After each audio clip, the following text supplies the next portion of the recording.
Good morning, Dustin Hanson, Street Operations Manager with the City of Sioux Falls Public Works Department. I think there's a song out there that says, "Here we go again." So it's been a rough winter. We continue to fight through it. This one's no exception. It could be pretty rough as we get towards the end of the week here. Our plow operators have been out since yesterday. They're back on their 12-hour shifts, so we'll run 24-hour shifts until we get this event cleaned up. Likely be working through Sunday and potentially into next week on these 12-hour shifts. So right now they're focused on the emergency routes, and that's our main priority, and they'll stay on those emergency routes until it stops snowing and until we can clean those out.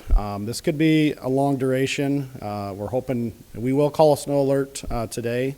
But it might be some time before we get into those residential streets just because of some of the drifting on those emergency routes. As of right now, they're looking pretty decent, but we've got some heavy snowfall coming in here in the next couple hours. Something we want to introduce during this event is our new snow tracker map. We've always had a map to kind of keep track of which zones we've completed. This will be more real-time. It's not exact real-time. It's about a 1 to 2 hour delay. As you can see, the different zones across the city, Zone 1 is downtown, Zone 2 is the core, Zone 3 is the rest of the city. We actually utilize our automatic vehicle locators that are on our snow plows and our motor graders to pull that data in to actually see what they've completed. So if your street is red, it hasn't, no snowplow or motor grader has been down that. If it's yellow, then it's in process. So that piece of equipment is either made a 1 or 2 passes on there. Once they make 4 passes, that'll turn green and it'll be completed. So it'll be a nice map for the citizens to go on there and check to see when their streets, if they have been done or when they will be done. So this will be a nice interactive map for the citizens. And a big shout out to our civics analytics team that work very closely with the street division and our fleet division to make this happen. This is new, so there's probably going to be a few quirks in it. We beta tested it during the last event, and it worked fairly well. So we just wanted to make sure that we say that. Of course, we've had a lot of snow this year. We've hauled over 20,000 loads out of the city on emergency routes on residential streets. We hope with the warmer temps and spring right around the corner that we won't have to haul as much this go around. But that could be a possibility that we continue to haul snow. Just some good notes, obviously, with any kind of event, we always want to be a good neighbor. Help your neighbors out, get those fire hydrants cleaned out, driveways, sidewalks. 48-hour rule still is in place for sidewalks once it stops snowing. And a big thing is do not put the snow in the street. Don't blow it in there. Don't shovel it in there. Don't push it into the street, whether you have a residence or a property. It's just going to come right back into the boulevard. And it just takes our team more time to push that snow off those streets. And of course, potholes. Our teams have worked very hard on potholes. It's been a rough winter for potholes. As soon as we're done with snow, our teams are right back on potholes, patching those. We're probably well over 1,000 requests this year, but that's pretty normal when we get in rough winters, a lot of moisture, but we'll be back on those once we get the streets cleared. With that, I will turn it over to Andy Berg.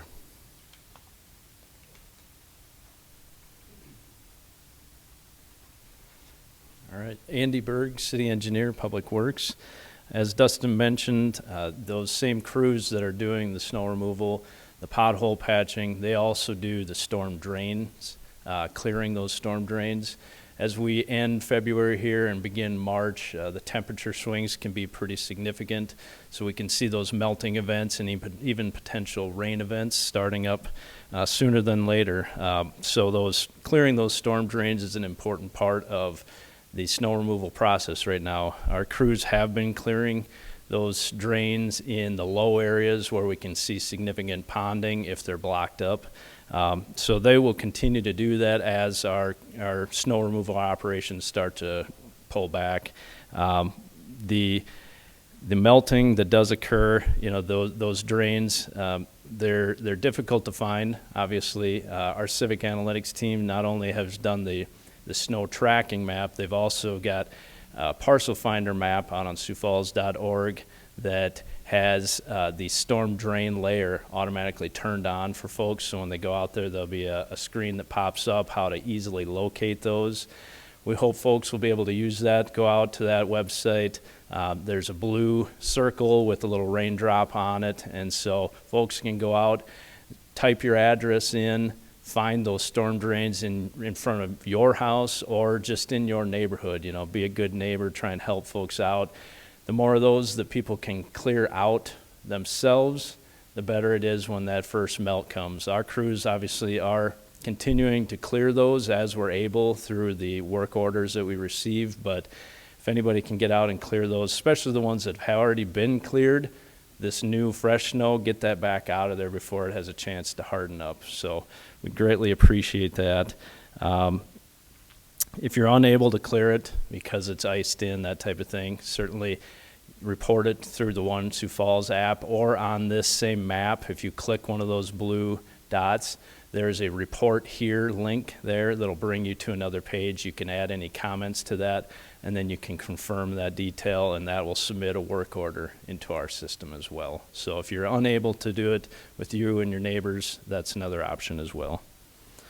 We've got over 17,000 storm drains throughout the city, so our folks aren't able to get out and clear all those, and not all of them are in low areas, so they're not as critical, but water is going to pond in front of people's driveways with the snow plowing operations, that type of thing, but those low-lying areas are the most important. Those are the ones we try and focus our work orders on, and those that we'd ask folks to pay the most attention to in their neighborhoods as well.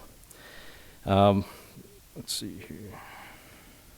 As you clear the snow, another thing to be aware of is just around your own houses. The snow that's piled up around houses, when we start getting into March and April, that melt happens and you can get a lot of ice dams around your own house, traps that water against your foundations, causes sump pump issues, frozen sump pump lines. We're a little early in the season, but we just saw melting last week, and so that's an important thing. Make sure water can drain away from your houses, your downspouts are clear, that type of thing as well. So with that, I believe police is up next. Thank you.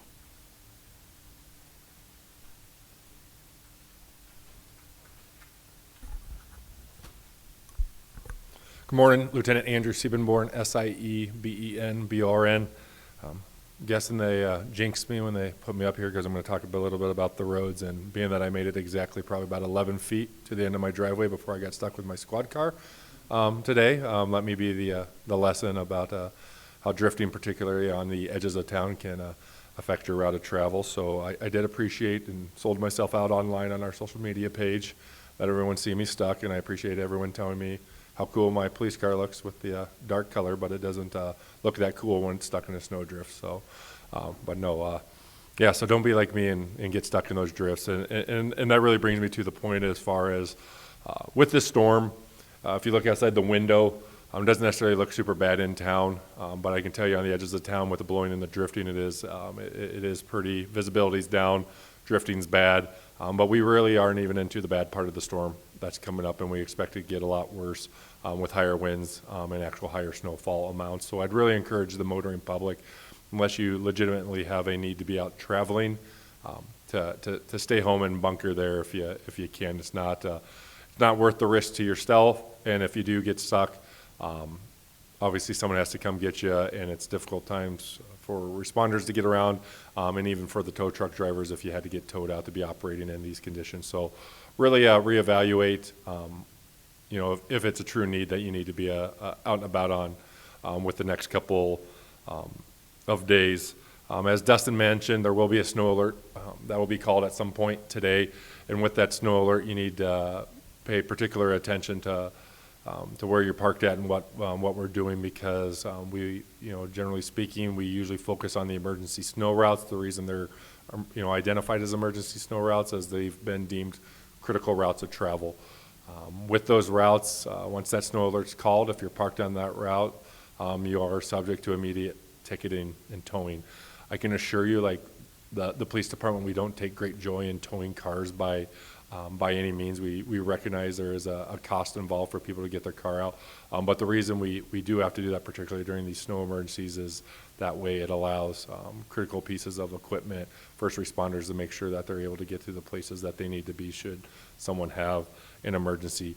So please make sure that you stay abreast as far as with that snow alert. And one of the best ways to do that is you can follow www.siouxfalls.org/snow, and that'll give you updates as far as the snow alert, and then it'll also give you information on where you can sign up for text alerts during that time. If you are out and about, make sure you've got, your emergency essentials with you. If you've got a small shovel, just in case you do get stuck, make sure you're dressed for the weather if you do get stuck. Have a coat, gloves, hat, all that good stuff, a fully charged snow or a cell phone, and just be prepared. I mean, obviously, if you're in the city, you have a little bit more stuff at your luxury, but if you're traveling outside the city and you get stuck, you could be there for a long duration of time. So again, just evaluate whether you really need to make that route, and then also, as always, wear your seatbelt. With it getting slick, the wind blowing, there's going to be more slide-ins and potential to go off the road. With all of this, there are several city closures, and I'll just list them. Sioux Area Metro, it's closed. The Midco Aquatic Center and all the community centers and leagues are closed. Falls Community Health clinics at Hayward, Hawthorne, and Terry Redland are closed. And then tomorrow, on Thursday, currently the Midco Aquatic Center and Falls Community Health clinics at the schools will all be closed as well. Several of the library branches are closed as well as all the ones out, or a majority of the ones outside of Sioux Falls, to include Baltic, Brandon, Crooks, Garrettson, and Humboldt. All those branches are closed, along with the Oakview Library branch within the city of Sioux Falls. And then just one point of note, one of the biggest complaints that came through during the last snow alert, even after the plows had gone through, because there was so much snow that they were trying to remove, and now we still have some of that snow left and we're removing more snow, is even when the plows had made passes, streets were still pretty narrow.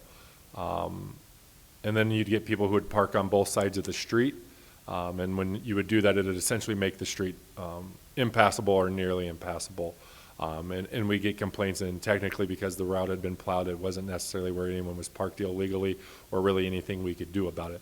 What I would tell you is, if the street's been plowed and it is narrow, to either try to focus on parking on just one side of the roadway to still allow that route of travel, or try not to park on the side of the road directly across from another vehicle, so you don't cause that the extreme narrowing of that roadway. But again, we just wish everyone to be safe. Knock on wood, so far this morning, it had been pretty decent, and look at the traffic. We've had plenty of notice on this, so it appears that a lot of people have made necessary preparations and stuff, and we just ask that you continue and, again, be good neighbors to yourself, and if you do need assistance, please make sure that you reach out.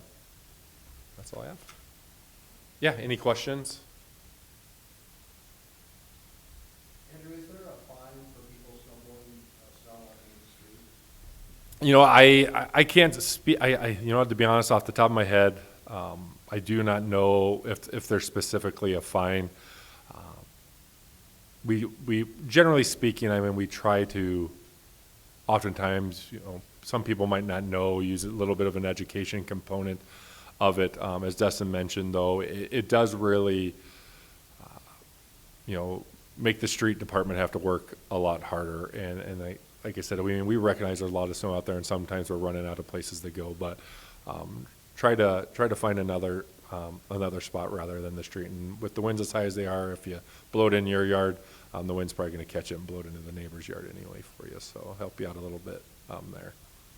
Don't tell them I said you to do that. But any other questions? All right, appreciate it. Thank you.